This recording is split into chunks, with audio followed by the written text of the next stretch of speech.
Mais je vais laisser nos deux amis, nos deux coopétiteurs, vous expliquer les bienfaits de cette coopétition, qui est une véritable nouveauté, un nouveau paradigme économique. Si vous pouvez juste vous mettre sur le devant de la scène tous les deux, allez-y, et encore bravo. Merci. Alors, pour information, on a décidé avec Véronique de faire le tour de la France, donc on va produire cette petit duo un peu partout. Non, mais c'était l'occasion finalement, sous une forme ludique, de parler d'un sujet qui est de plus en plus important pour nous tous. En fait, la coopétition, pourquoi la coopétition? On peut se dire, mais est-ce que finalement c'est bien ou pas bien? C'est pas ni bien ni mal, c'est juste que le monde a complètement changé. En quelques années, on vit dans un monde maintenant économique qui s'est transformé, où il faut trouver de nouveaux modèles d'entreprise, de nouveaux modèles économiques, de nouveaux modèles sociaux. Donc tout est en train de changer, et les compétiteurs d'hier deviennent parfois des partenaires, et tout en restant compétiteurs, parfois en étant des clients, et parfois fournisseurs, et puis ils peuvent être aussi des partenaires commerciaux. C'est assez schizophrénique, il faut bien l'admettre, mais c'est quand même la réalité. Et je pourrais vous citer de multiples exemples en la matière. Donc aujourd'hui, on vit dans ce monde-là, et c'est un monde qui est assez finalement gratifiant. Ça oblige à faire, c'est notre bureau qui est en train de se démonter, ça oblige à faire un certain nombre de changements dans l'entreprise pour aborder correctement cette coopétition.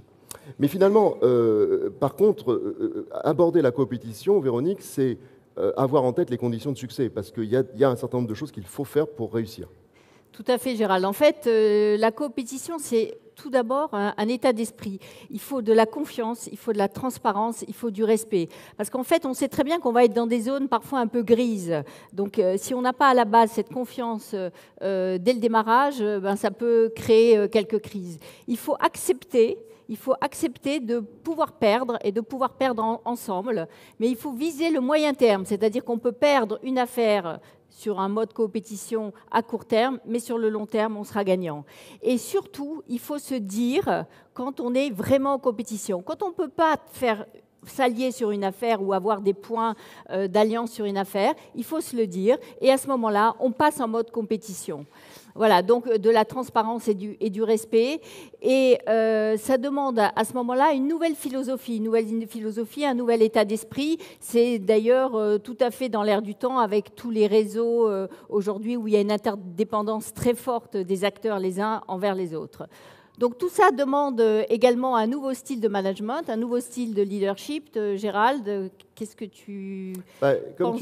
Comme tu disais, Véronique, en fait, on est face finalement à un monde qui bouge, et à un monde qui bouge, il faut de nouveaux leaders.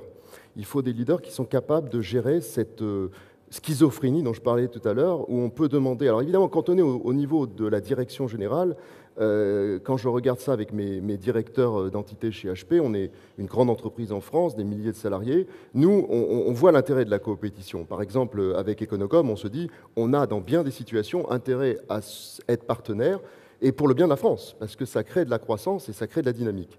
Pour le commercial, lui, ce qu'il voit, c'est il voit les choses très différemment. Lui, il a son territoire, ses clients, et lui, il se dit, tout ce que je peux garder à la maison, c'est mieux.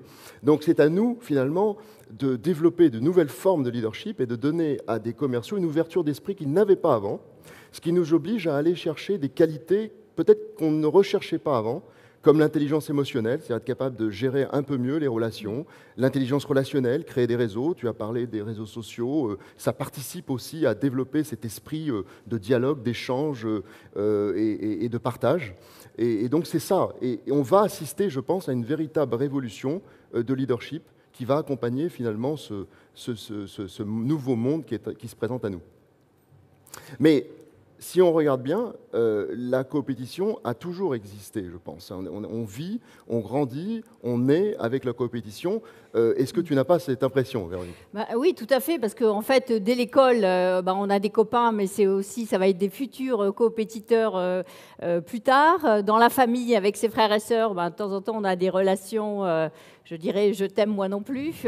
Et dans l'entreprise, quand on voit le triptyque salarié, manager, actionnaire, soit il y a une sorte de compétition. Souvent, on dit soit c'est le salarié avec le coût du travail et on dit que le coût du travail est trop cher, soit on parle de la dictature du manager si c'est le manager qui devait l'emporter dans la compétition, soit on parle d'un actionnaire trop fort et on parle à ce moment-là de financiarisation de l'actionnariat.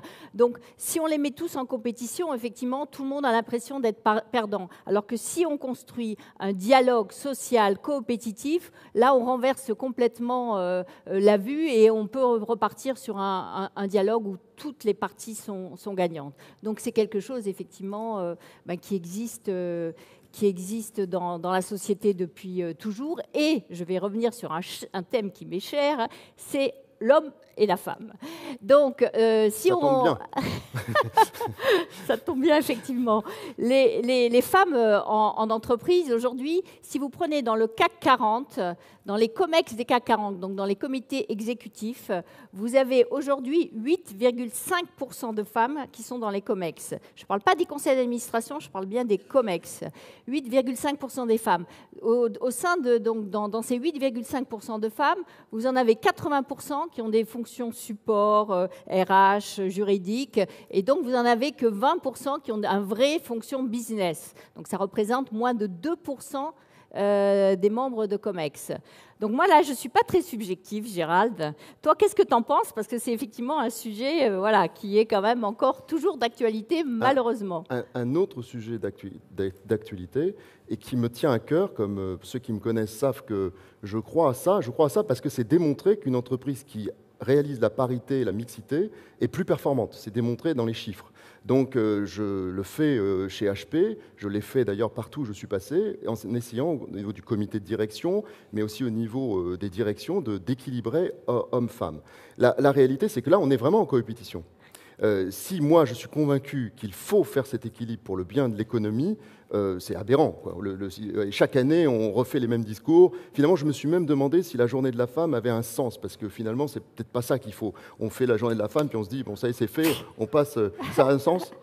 Bon, ah ben voilà, donc j'ai des supporters là. Non, mais je me suis posé cette question. Je me suis dit, finalement, chaque année, on met un coup sur la journée de la femme, et finalement, c'est un travail de tous les jours. Mais la réalité, c'est qu'il faut... moi, je me suis rendu compte que c'était en fait de la coopétition sans qu'on en soit conscient.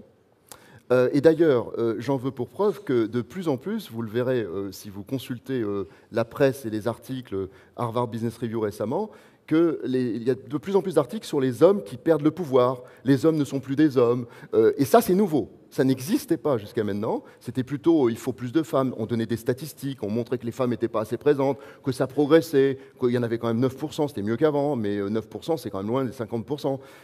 Mais maintenant, il y a un nouveau modèle qui est en train de se mettre en place, c'est que il va falloir qu'on gère cette coopétition parce que les hommes vont devoir céder leur place pour une partie. Et c'est ça qui fait que c'est de la coopétition. Oh, quel discours, je suis admirative. C'est vraiment le forum de tous les possibles ici. Merci beaucoup à tous les deux. Ah ouais. Je vais vous libérer parce que là, on a un peu tourné sur l'agenda, mais merci beaucoup. Vous êtes très Merci. suivi par notre Merci, tuto qui nous dit « Collaboration is the new competition ». La compétition, c'est trop 20e siècle. Et on se sépare avec Serge Gainsbourg, évidemment, qui chante « Je t'aime, moi non plus ». Voilà.